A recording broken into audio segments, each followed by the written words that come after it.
Hi everybody, my name is Mike. Welcome to my channel. Welcome back. If you've been in here before, definitely welcome back. This is actually part 5 of my Kabolite 336 hydraulic system upgrade project. Tonight my goal is to do some final testing. I have everything generally in place, and just need to make sure that all my electronics and all my hydraulics functions are operating.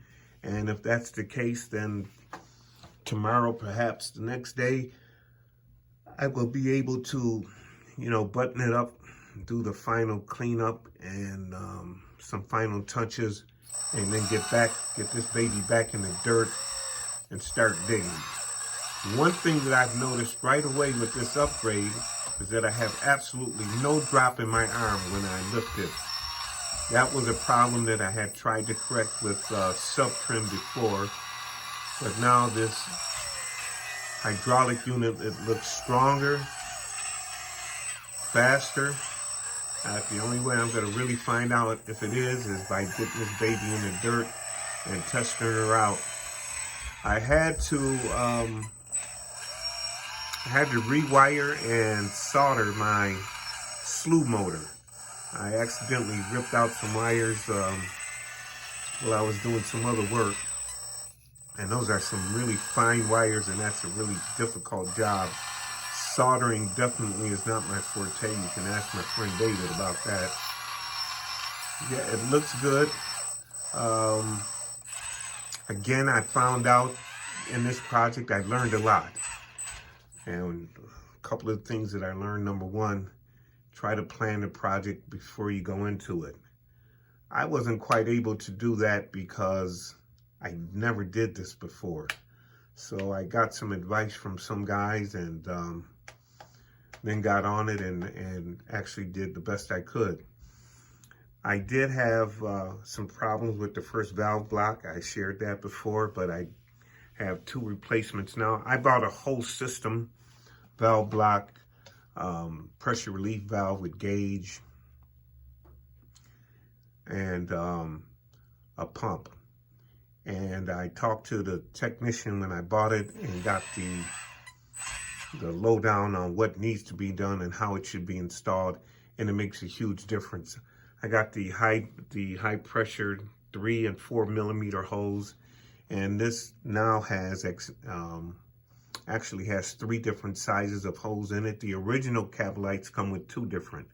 They come with a 6 millimeter going into and coming out of the tank. So I have a 6 millimeter hose feeding the pump. From the pump, I have 4 millimeter hose going into the valve block. Coming out of the valve block, I have 1 4 millimeter line going back to the tank. That is intercepted by a 3 and 4 millimeter T, and I use that because I have a pressure monitoring device for my digital display, and that is this device right here, and that has a 3 millimeter line on it, so it intersects the line going to the tank, which is a 4 millimeter line. Coming off the top of my valve block, all my valves are, I'm using 3 millimeter line to connect with the hard kit on the boom. And also in there I have a hydraulic distribution block.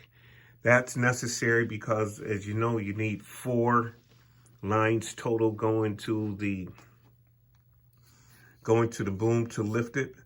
And so I had to put the distribution block in there and take the valve and run it into there and come out of there with 3 millimeter. So far, everything looks good. Everything sounds good. I'm pretty pleased with it. This has been a very difficult project because of my lack of previous experience in this area.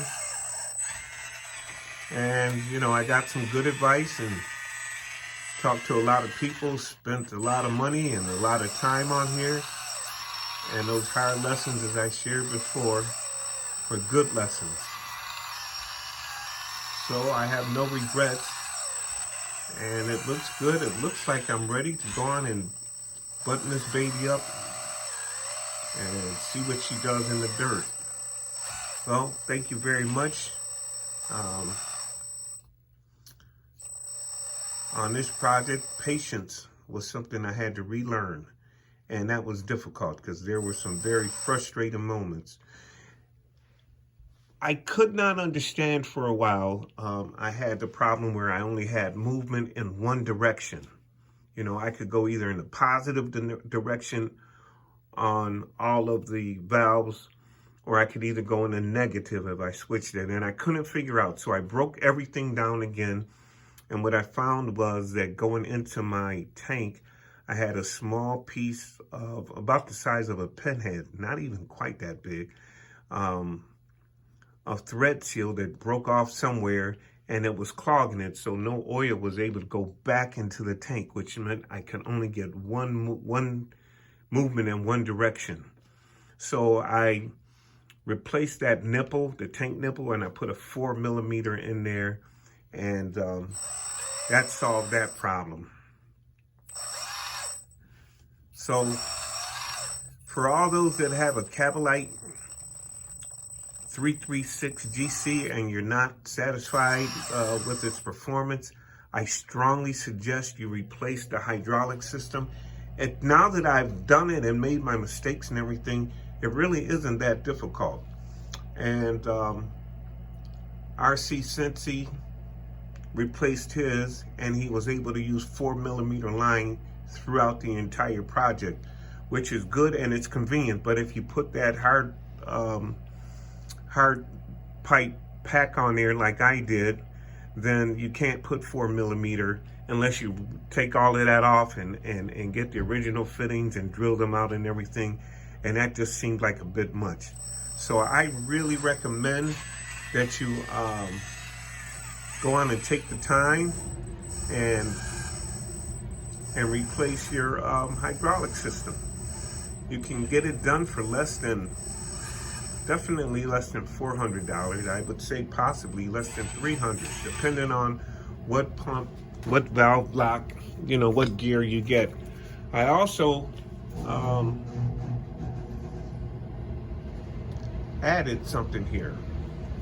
I added another hydraulic line on the outside, and I'm going to use that primarily for oil changes until I really decide that I'm going to put an accessory on there, and then I will have to put another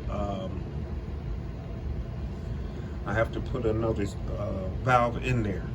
So how to expand it on what I have and everything else, the company that makes the valve that I'm using hasn't come out with their expansion kit yet. They're supposed to do it in about 30 days or so, and I might be able to expand my 3-valve block to a 4-valve block for as little as $30.